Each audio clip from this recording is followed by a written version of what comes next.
उत्तर प्रदेश विधानसभा चुनाव को लेकर ऑल इंडिया मजलिस इत्तेहादुल मुस्लिमीन नेता असदुद्दीन ओवैसी ने समाजवादी पार्टी के साथ गठबंधन के लिए हाथ बढ़ाया है। इसके बाद प्रदेश में सियासी हलचलें तेज हो गई हैं। सपा कांग्रेस जहां उन पर बीजेपी की बी टीम होने का आरोप लगा रहे हैं, तो वहीं अब इस मुद्दे पर सपा के राष्ट्रीय अध्यक्ष अखिलेश यादव की भी प्रतिक्रिया सामने आई है।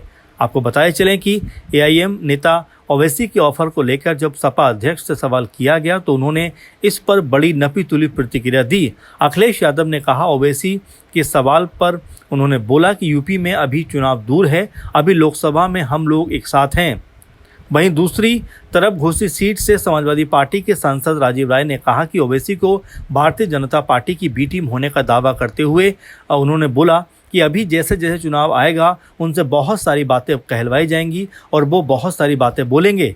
इंडिया गठबंधन में सपा की सहयोगी कांग्रेस की ओर से भी यूपी में एआईएम से गठबंधन को लेकर तीखी प्रतिक्रिया देखने को मिली है।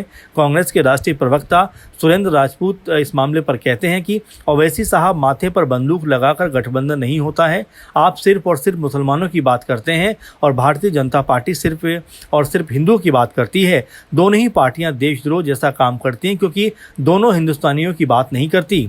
कांग्रेस प्रवक्ता ने कहा कि गठबंधन जो लोग यहाँ की आवाम को हिंदुस्तानी आवाम समझते हैं, हिंदू मुसलमान नहीं समझते, उनका होता है। जिस तरह से आप अखिलेश यादव और कांग्रेस के खिलाफ धमकी भरी भाषा का इस्तेमाल करते हैं, उस धमकी भरी भाषा के बाद कहते हैं कि हम गठबंधन कर लें, वो किसी भी पार्टी को स्वीकार नहीं होगा। आप जाइए भाजपा के साथ गठबंधन कर लीजिए। आपको बताया चले कि ओवैसी ने बीते 10 दिनों में दूसरी बार समाजवादी पार्टी के साथ गठबंधन का खुला प्रस्ताव दिया है।